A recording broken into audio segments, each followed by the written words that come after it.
Bonjour à tous et bienvenue dans Cult & Click, dans une émission de presque qualité. Et nous sommes là avec l'ami Ker. Salut à toi, mon cher Ker.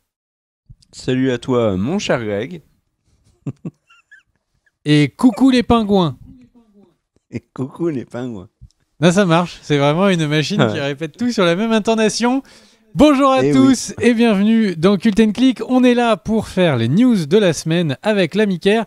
Ker, comme d'habitude, n'a presque rien préparé. Mais vous inquiétez pas, moi presque plus. Donc on est là, on va vous parler pour ce qui est du teasing, puisqu'on est sur YouTube, il faut vous teaser ce qu'il va arriver. Il y a des news majeures sur Spider-Man. Normalement, ça suffit à chauffer 99% de la population. Et une petite note de fond et le point pognon. Et évidemment, on commence par le point pognon. Mon cher Ker, que s'est-il passé avec tes petits sous-sous dans ta popoche ? Alors, ce ne sont pas les miens, ce sont ceux d'Hollywood. On va parler un petit peu Mais tu as investi chez tous les studios. Voilà, du box-office avec la sortie du dernier Disney Encanto, qui marche plutôt pas mal.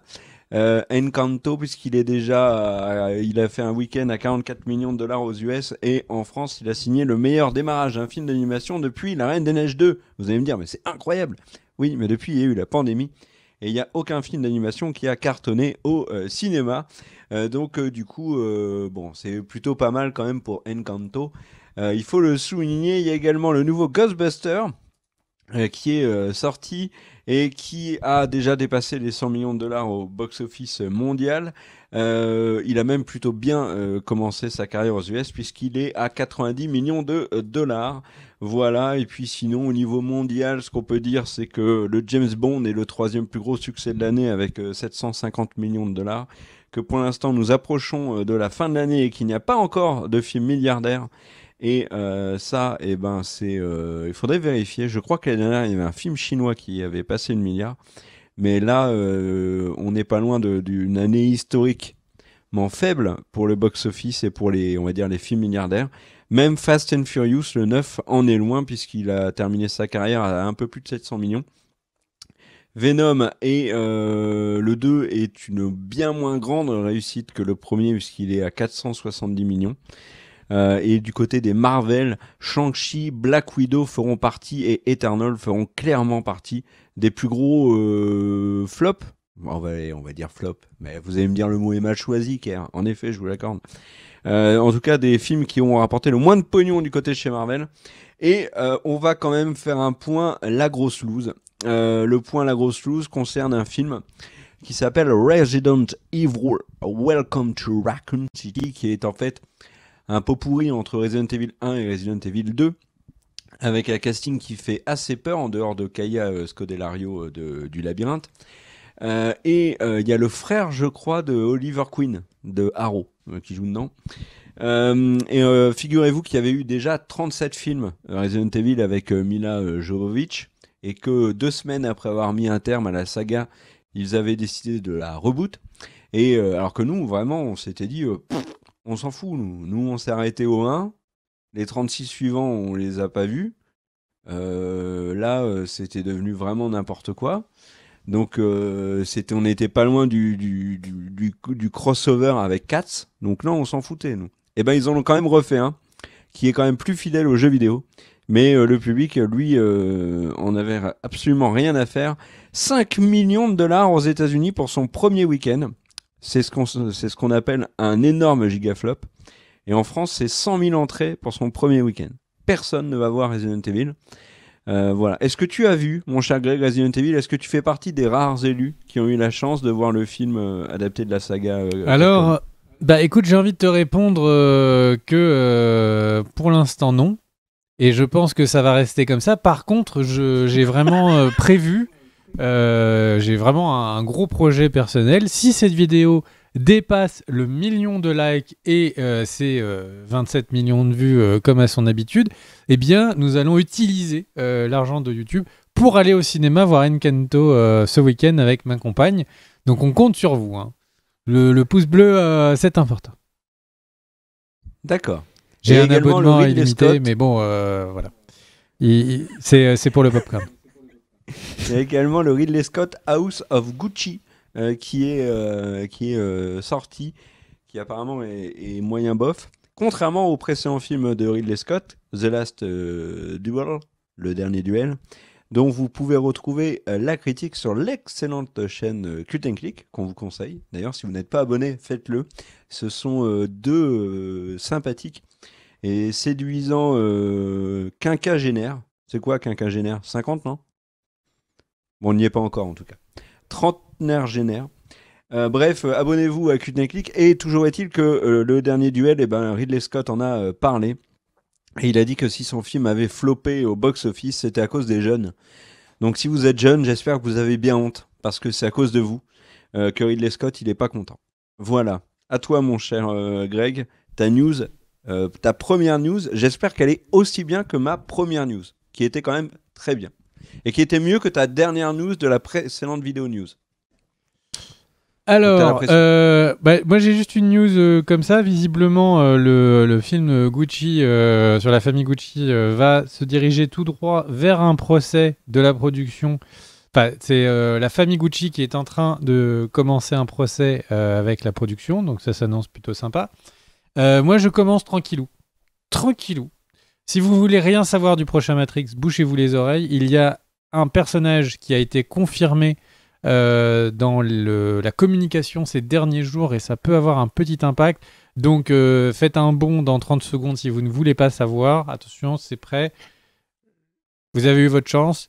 C'est en fait, du coup, après Niobe et le Mérovingien, c'est Priyanka Chopra qui joue le rôle de Sati. Sati, c'était la petite fille qui terminait le troisième Matrix avec l'Oracle et en fait qui revient.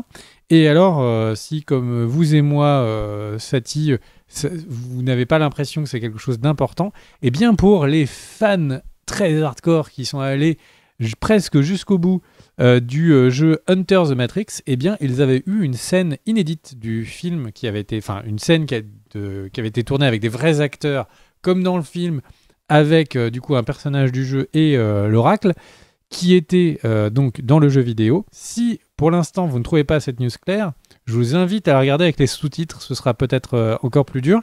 Et donc en fait, l'Oracle disait au personnage du jeu vidéo que Sati était quelqu'un qui serait très important à la fois pour l'avenir de la matrice, mais également pour le monde réel. Et au final, il ne s'était jamais passé, rien dans le jeu, rien dans ce que vous voulez, autour de Sati. Et donc, beaucoup de fans hardcore pensent que ça va être enfin la résolution et en quoi Sati va être importante pour le monde des humains. Voilà, c'est à toi, mon cher Kerr.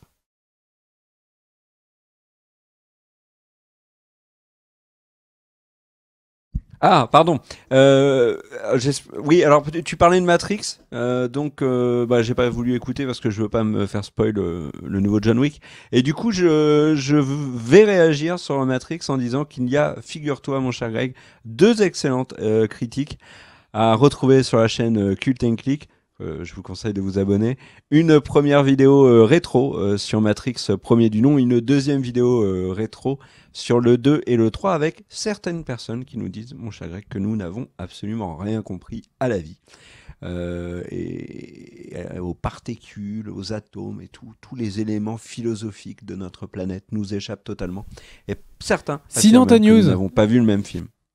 Alors, ma news maintenant, c'est La Casa de Papel. La série est terminée depuis le 3 décembre 2021. La partie 2 de la saison 5 est sortie sur Netflix. Fin de la série espagnole qui a, on va dire, buzzé, hein, comme diraient les vieux, hein, puisque les jeunes n'utilisent plus ce terme. Et donc voilà, au début, et qui a été d'ailleurs racheté par Netflix. Et puis qui ensuite a eu une poursuite un peu plus douloureuse, on va dire, scénaristiquement. Mais en tout cas, alors est-ce que la fin vous a séduit? À vous de nous le dire dans les commentaires. C'est l'occasion de dire au revoir à tous les personnages majeurs de la série. Tokyo, bien évidemment, alors le professeur, Lisbonne, Berlin, Rio, Denver, Stockholm, Helsinki, Bogota, Marseille, Manille, Palerme, Dunkerque, Gravelines, Bourg-en-Bresse, Bar-le-Duc. Bref, ils vont nous manquer tout cela. Voilà, c'était quand même une série majeure de ces dernières années. Maintenant, je vais vous parler d'un film que certains attendent. qui est en train de battre des records de précommande d'ailleurs en termes de billets. C'est Spider-Man No Way Home. Il y a eu un trailer qui est sorti, trailer qui faisait suite à un leak d'images. D'ailleurs, si vous ne voulez pas être spoilé sur les 15 dernières minutes du film, mettez-vous les oreilles sur les mains. Parce que figurez-vous que non, on ne les connaît pas les 15 dernières minutes, mais toujours est-il qu'il y a eu des photos qui sont sorties où on verrait, alors ouais, si vous voulez vraiment rien savoir, bouchez-vous quand même les oreilles. On verrait en fait les deux Spider-Man anciens, Andrew Garfield qui a juré croix de fer qu'il n'était pas dans le film, et également Tobey Maguire serait dans le film. C'est une énorme surprise. Et il y a aussi une photo où on voit Daredevil, donc Charlie Cox de la série Netflix, avec Happy, avec Tom Holland, avec Tante May. Donc voilà, on le pensait. Dans le trailer, on ne les voit pas, mais on voit les méchants. Il y a un trailer qui est sorti au Brésil qui nous montre le lézard se prendre un coup de poing par un personnage qui a été effacé. Donc soit il y a beaucoup de vent dans cette scène, soit il y a en effet un personnage qui a été effacé. Et moi, du coup, j'ai envie de réagir, mon cher Greg, parce qu'il y a énormément de rumeurs sur Spider-Man No Way Home. La dernière rumeur, c'est la fameuse rumeur Mysterio. Hein, il est annoncé dans toutes les productions Marvel depuis maintenant quelques temps. Toujours est-il que là, moi je vais pas réagir là-dessus, je vais réagir sur Hawkeye et faire le lien avec Daredevil. J'ai une théorie qui m'est venue comme ça, sous la douche, et je vais vous l'expliquer. Alors peut-être que certains l'ont déjà développé, mais c'est ma théorie. Ma théorie, c'est que Daredevil va apparaître dans Hawkeye avant d'apparaître dans Spider-Man. Pourquoi ? Parce que Hawkeye développe énormément toutes les thématiques autour de l'handicap. Et Daredevil est atteint de cécité. Et surtout, il y a pour moi l'effet ver de sable. C'est quoi l'effet ver de sable ? C'est vraiment moi qui l'ai appelé comme ça. Dans la saison 2 de Mandalorian, qui sortait en décembre 2020, la saison 2 débutait juste avant la sortie de Dune. Et dans cette première saison 2 de Mandalorian, dans le premier épisode, on avait un énorme ver de sable qui était censé être la créature de Dune, le grand événement de décembre. Moi, j'y avais vu une volonté de Disney de balancer en premier un ver de sable, histoire de dire que Dune faisait un peu comme Mando. Et là, j'ai l'impression qu'avec la possibilité de voir Daredevil dans Hawkeye, Disney va faire la même chose, c'est-à-dire ne pas laisser à Sony, puisque Spider-Man est avant tout un film Sony, ne pas laisser à Sony la primauté d'avoir le grand retour de Daredevil. Il y a aussi bien évidemment des rumeurs sur le Caïd et le retour de Vincent D'Onofrio dans le rôle, mais ça, c'est beaucoup plus évident si vous avez vu Hawkeye. Voilà, t'en penses quoi de ma théorie Daredevil Hawkeye, mon cher Greg ? Je ne veux pas me faire spoiler de tout ça. Du coup, mais je vais réagir quand même à tout ce que tu viens de dire sur Spider-Man pour dire que, eh bien, il y a un des producteurs, pendant que je cherche son nom, Ami Pascal, donc, qui est un des producteurs de Spider-Man No Way Home, vient de confirmer lors d'une interview qu'il a donnée à Fandango en fait, No Way Home ne serait pas le dernier. Pascal. Pardon ? C'est une dame. Ami Pascal ? Yes. Et donc du coup, en fait, pour revenir à nos histoires, donc en gros, qui a annoncé que le Spider-Man No Way Home ne serait pas le dernier des Spider-Man avec son acteur principal actuel. Et le truc, c'est que surtout que ce n'était pas la fin des Spider-Man dans l'univers de Marvel. Un moyen un peu de couper le pied à toutes les théories qui disaient que Spider-Man partait du MCU, que Tom Holland c'était fini, qu'il allait partir dans un Spider-Verse, Sonyverse. Et en fait, donc, Amy Pascal dit que tout ça, c'est des foutaises. Et donc, enfin des foutaises, en tout cas en déclarant tout simplement que du coup Tom Holland reste dans le MCU et son Spider-Man. Et du coup, l'autre news qui va avec, c'est que visiblement ils sont de nouveau en train de travailler sur une trilogie et qu'ils sont déjà en train d'y bosser. Voilà. Donc beaucoup de rumeurs qui viennent s'arrêter d'un coup. Beaucoup de personnes ont cité le fait que certains propos de Tom Holland sous-entendaient ce que vous voulez. Ça voulait dire que la première trilogie est finie et qu'on part sur une deuxième juste après No Way Home. T'en penses quoi, toi, Kerr ? J'en pense que ma théorie sur Daredevil était chouette. Non, alors je vais réagir à ce que tu viens de dire avec une question. Est-ce que ça veut vraiment dire que Venom Tom Hardy va rejoindre le MCU ? Est-ce que le MCU est totalement à propos et uniquement basé sur la qualité, ou est-ce que de faire entrer une série de films qui est tout le temps milliardaire leur plaît ? Alors, attention, ça ne l'est. Parce que Disney dit souvent, c'est très connu, hein, les gens le savent tous, Disney dit tout le temps « We are not interested in pognon ». En français, ça se dit Disney, c'est une association de loi 1901 caritative. Et tu as peut-être raison en allant sur ça, mais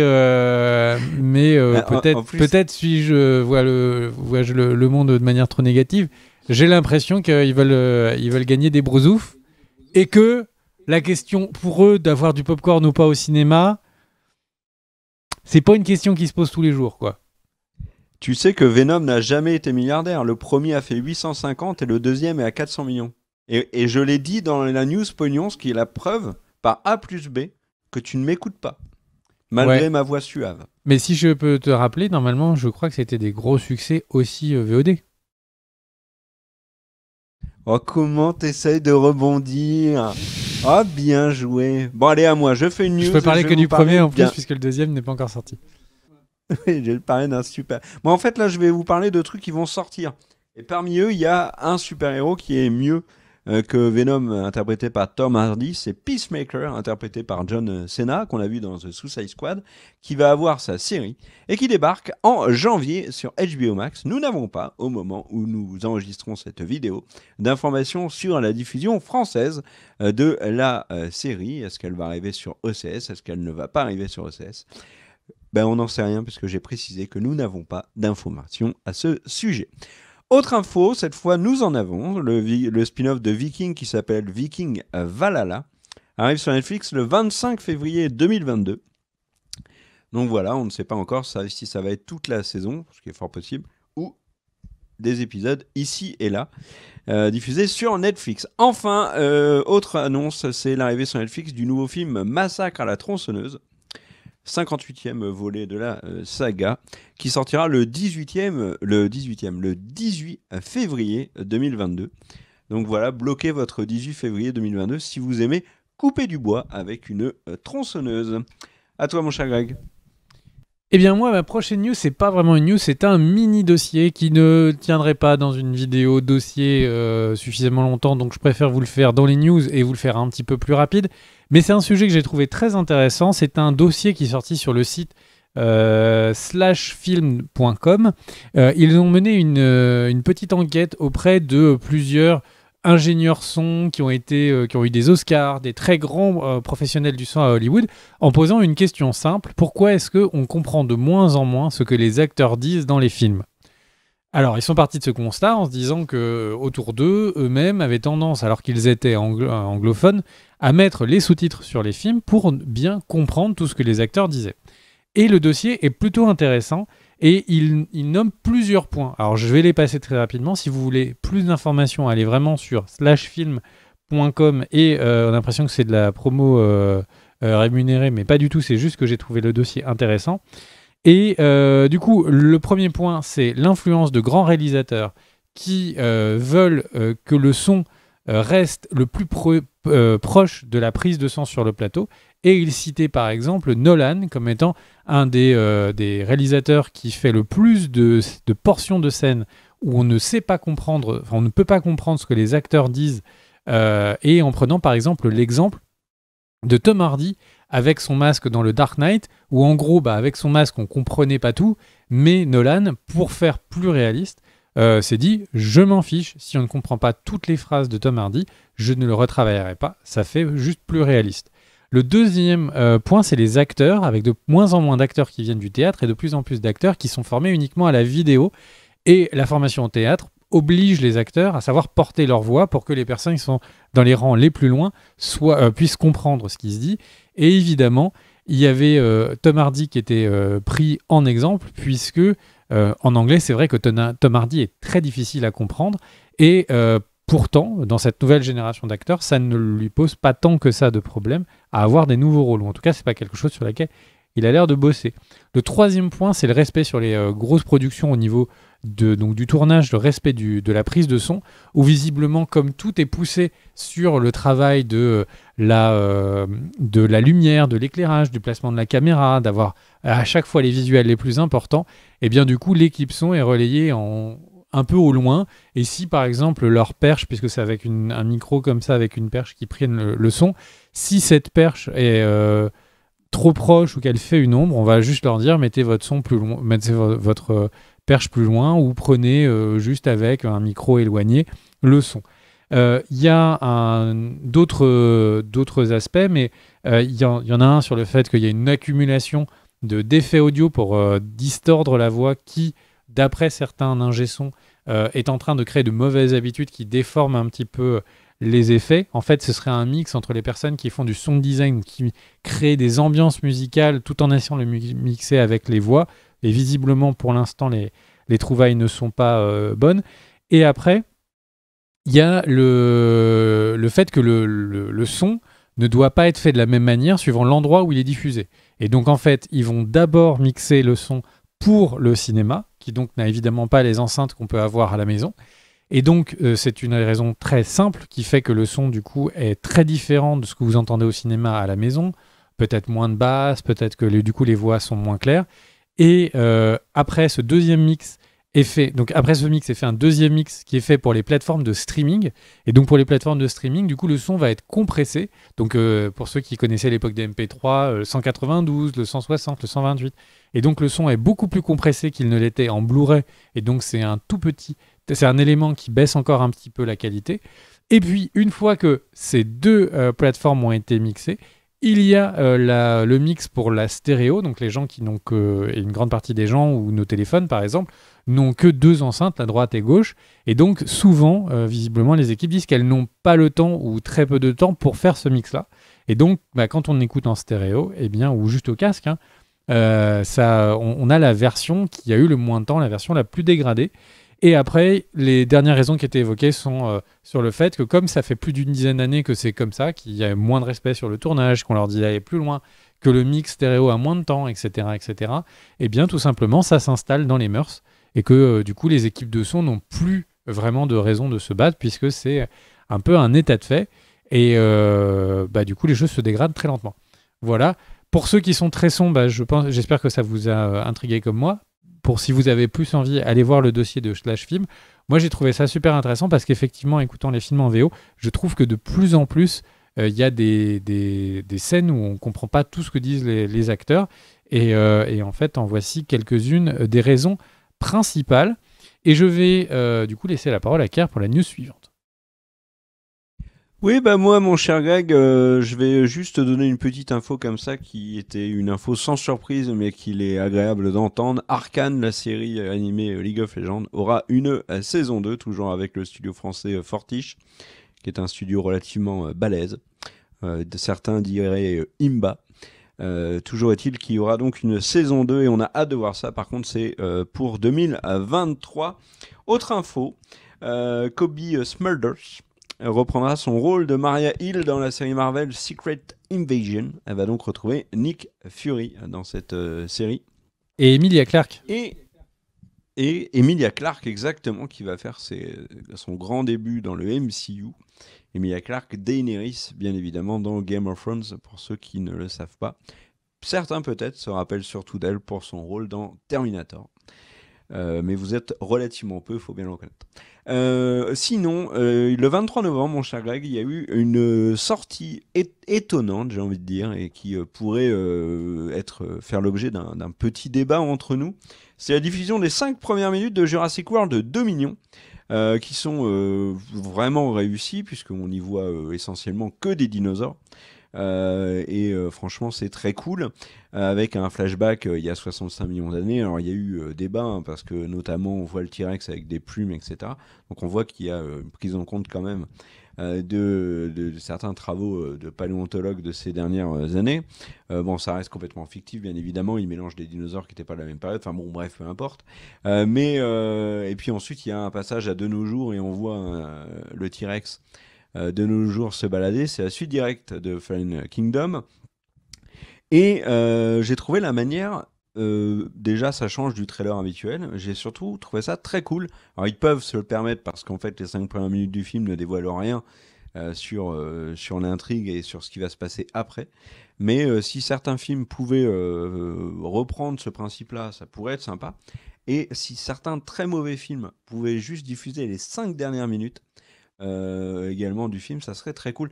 Est-ce que tu ne trouves pas le procédé intéressant, les 5 premières minutes, pour qu'on ait un premier aperçu, et puis comme ça, on n'a pas une bande-annonce qui nous spoil la totalité du film à la place? Alors, je suis pas renseigné puisque du coup tu avais fait toi près de la prépa de cette news, mais j'ai l'impression que c'est quelque chose qui existe régulièrement aux États-Unis, qu'il y a souvent même des avant-premières où on diffuse en amont les quelques premières minutes. Mais l'autre élément, c'est que j'ai l'impression, et c'est vraiment qu'une impression, donc attention, que en gros, quand un film a une très mauvaise communication ou qu'un film part un peu à la dérive sur le fait que le public l'a préjugé sur le fait qu'il était nul, si la production a confiance que le film est pas si mal, eh bien effectivement il diffuse des premières minutes pour donner un avant-goût en disant bon, on en prend plein la gueule, peut-être que c'est pas si mal, regardez. Donc alors attention, c'est pas le cas de Dominion, hein. Dominion, pour l'instant, a une très bonne image. Il y a le retour de l'intégralité du casting du 1. Jurassic World n'a pas une très bonne image. Qui sont décédés. Ah, si, Jurassic World le Dominion a une très bonne image. Jurassic World 2 a une très on peut aller regarder le Metacritic ou le. C'est partagé, mais en tout cas Dominion a une très bonne image du fait du retour de Sam Neill, Laura Dern et Jeff Goldblum. De mon point de vue subjectif total, Jurassic World est le plus mauvais de tous les Jurassic Park et World. Hein. Bah, l'autre 3 quand même. Du coup, Jurassic Park 3 quand même. World est vraiment nul à chier. De Fallen Kingdom, tu veux dire? Ouais. Ouais, donc voilà pour ça, pour Jurassic World. Et juste un autre truc aussi que j'ai trouvé intéressant et qui m'a fait réagir, c'est Netflix qui a communiqué sur le film Red Notice avec Gal Gadot, Dwayne Johnson et Ryan Reynolds, et ils ont dit que c'était le plus gros succès de l'histoire des films Netflix parce il a été visionné 328 millions d'heures au total. Et la deuxième place, c'est Bird Box avec 282 millions d'heures au total. En fait, je trouve, que ce soit le plus gros succès, peu importe, je veux bien le croire, mais je trouve que la manière de calculer est complètement stupide. Puisqu'un film qui dure 1h30, il va faire forcément moins d'heures au total. Enfin, ça va pas correspondre à son audience face à un film qui va faire 2h30, tu vois. Donc, alors, je Pierre, trouve que le calcul je me permets du de million d'heures, c'est complètement nul. Alors, je me permets de te répondre et de t'expliquer pourquoi c'est un standard dans l'industrie du cinéma streaming et dans l'industrie de la SVOD, vidéo on plateforme ou du streaming. Donc, par exemple, sur YouTube, sur Twitch, etc., la notion de je vois vue bien où tu veux m'emmener. Est en train de disparaître pour la notion de temps regardé.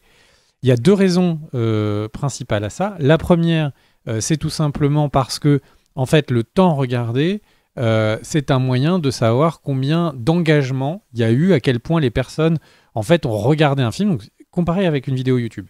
Si une vidéo YouTube a fait 100 vues, mais que chaque personne est restée 25 secondes, ça sous-entend peut-être que la vidéo a une très bonne communication, mais était toute pourrie.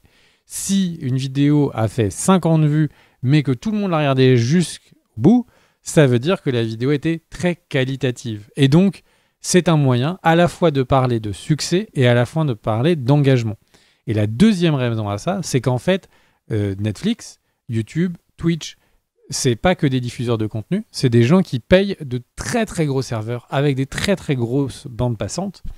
Et le truc, c'est que le fait d'avoir le temps regardé fois le prix qu'ils payent de la bande passante, ça leur permet de savoir exactement combien un film leur a coûté en bande passante, en argent, et donc quelle part de leur prix de data center, etc., ça représente.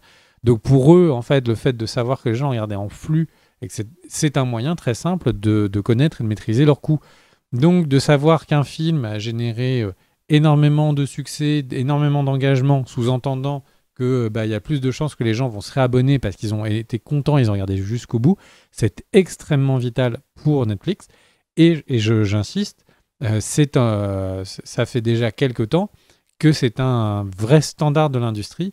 Pour avoir parlé à quelques personnes qui travaillaient en interne chez YouTube il y a quelques années, déjà il y a 5 ans, ils ne parlaient plus du tout en vue. Ça n'arrivait jamais dans nos discussions.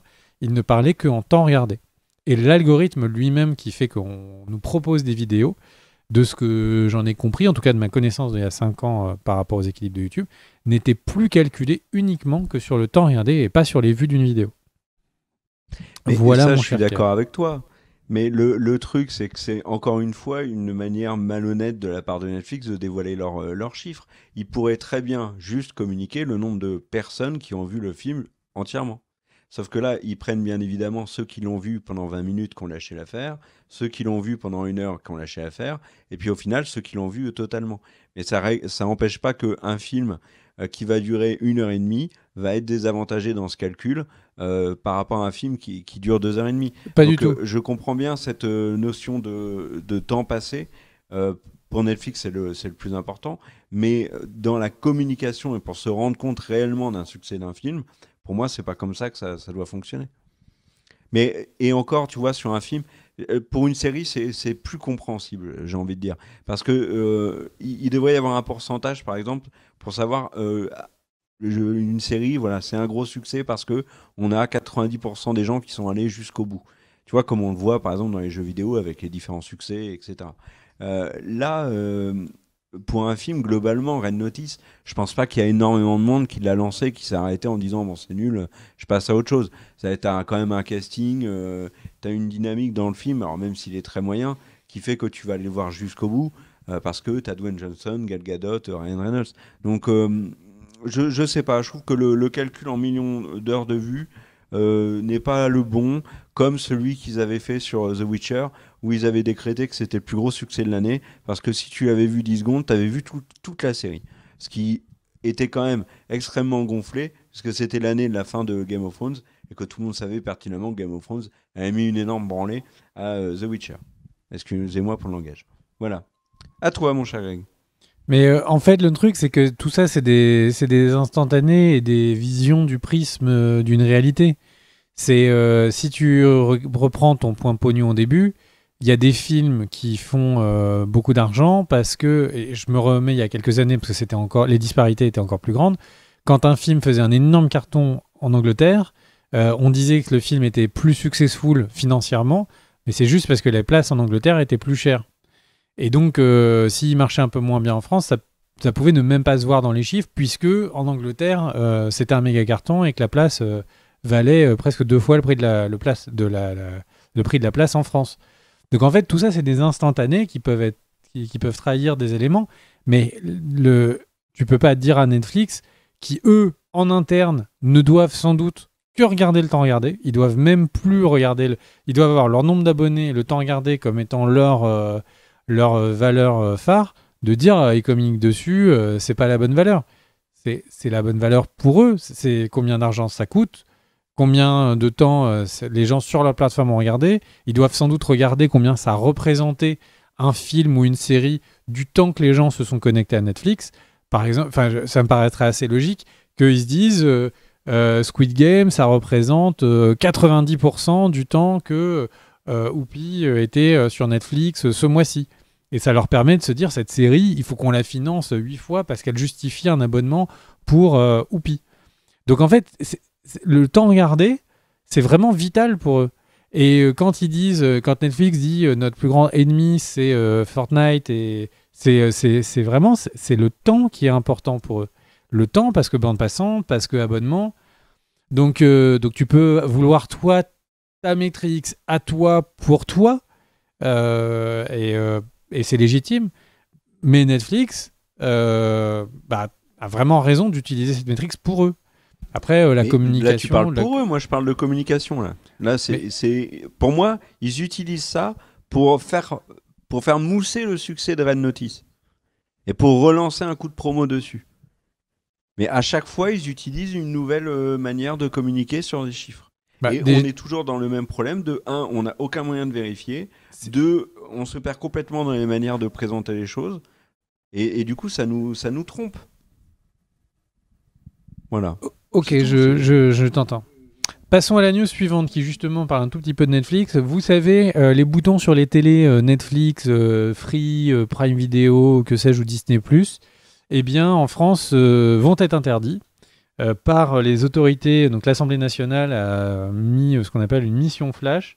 Et en gros, le truc, c'est que c'est les autorités de la concurrence qui ne veulent pas qu'il y ait des services qui soient avantagés par rapport à d'autres. Du coup, notre territoire n'aura plus de boutons spécifiques. Donc ne soyez plus surpris s'il n'y en a plus sur les prochaines télés. J'enchaîne par une autre news. Guillermo del Toro qui annonce vouloir adapter Les Montagnes Hallucinées sur Netflix dans une version plus étrange. On va aller savoir ce que ça veut dire. Weirder version. Guillermo del Toro est habitué de faire des annonces qui au final ne vont pas jusqu'au bout. Il a été plus jusqu'au bout que d'habitude ces dernières années. Peut-être que ça veut dire qu'on aura ces montagnes hallucinées bientôt. Et j'enchaîne en disant qu'il y a eu une scène coupée de Shang-Chi qui a été du coup dévoilée et dans laquelle on voit que à l'époque où du coup c'est le père de Shang-Chi, j'ai oublié son nom, donc le vrai mandarin qui a les 10 anneaux, il a un brief de ses capots, et dans les briefs de ses capots, il parle, donc on est vraiment dans le passé, et il parle de Raza comme étant quelqu'un qui, en Afghanistan, mène à bien une mission, etc. Et donc, on voit que les 10 anneaux et le père de Shang-Chi étaient au courant et missionnés pour la capture de Iron Man. Donc, il y avait vraiment une volonté de relier et de nous rappeler que tout ça s'était relié les uns avec les autres. Tu veux faire tes news ? Moi, j'ai des news très rapides. Je vais juste te rappeler quelques tournages qui ont commencé. Extraction 2, qui en français... J'ai oublié Taylor Rake, merci. Donc, a commencé son tournage. Il y a également Enola Holmes 2 qui a commencé son tournage.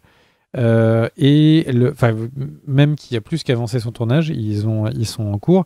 Les 47 Ronin, si vous vous souvenez de ce film avec John Wick dedans, eh bien, il va avoir une suite et ce sera avec Anna Akana et Mark Dacascos, dont tout le monde se souvient comme étant l'acteur phare de la série Le Corbeau, qui est une série que j'adorais regarder avant.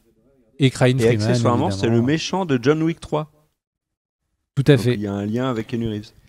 Et pour finir, Nicolas Cage a confirmé qu'il allait être un nouvel acteur, un acteur qui allait incarner Dracula dans un des prochains films d'Universal.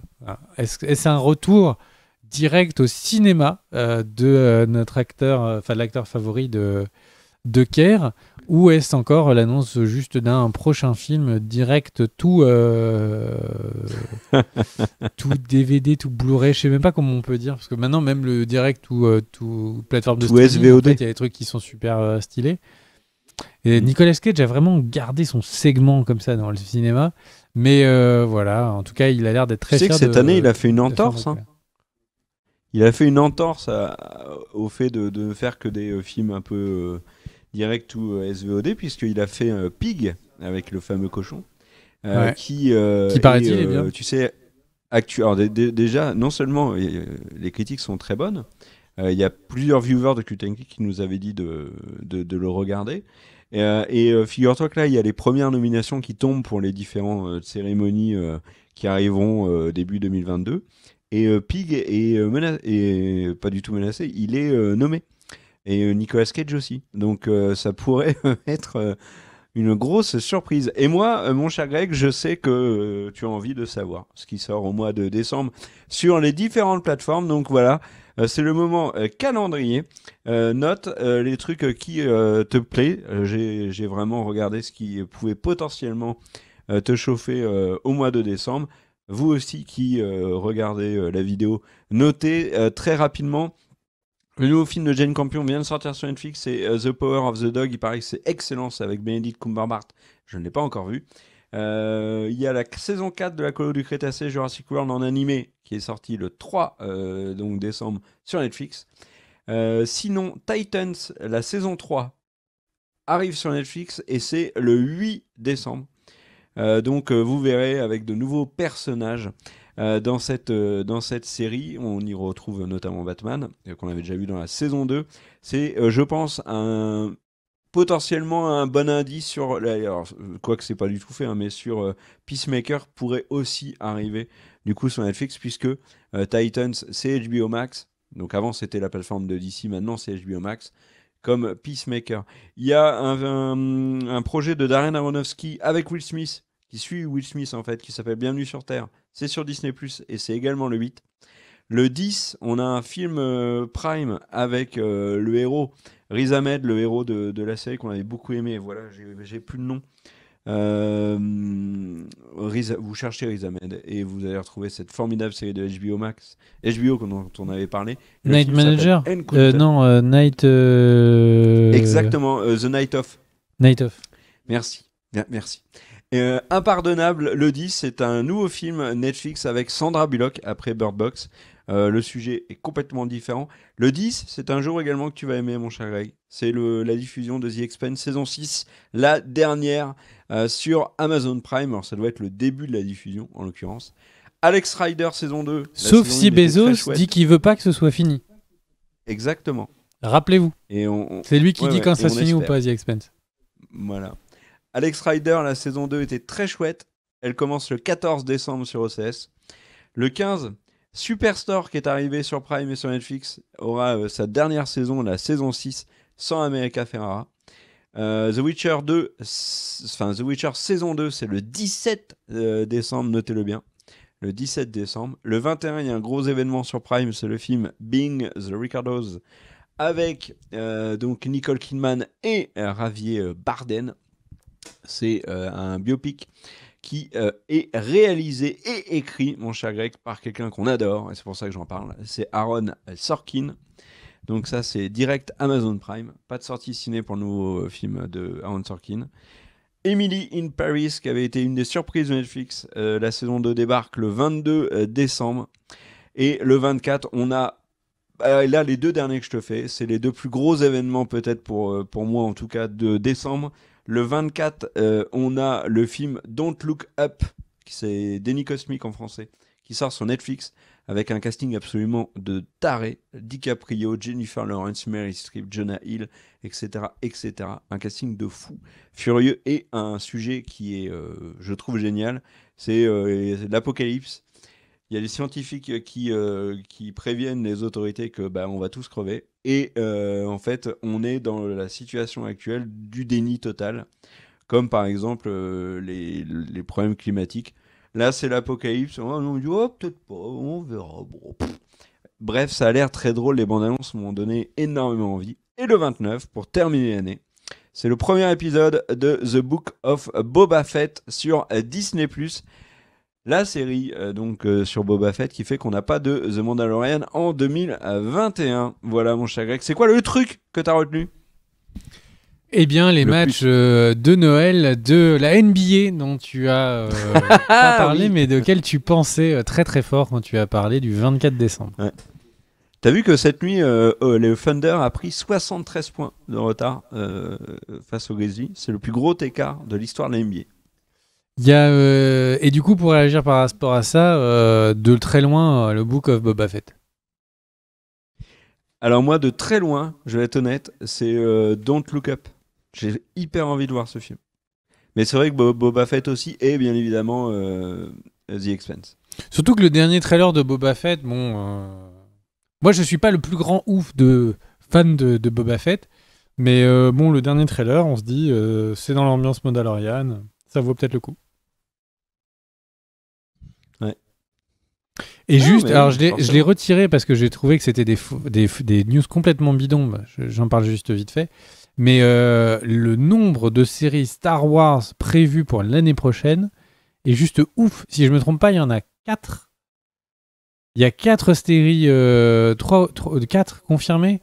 Et du coup, ils sont... il y a Mando 3, il y a Andor, donc sur la suite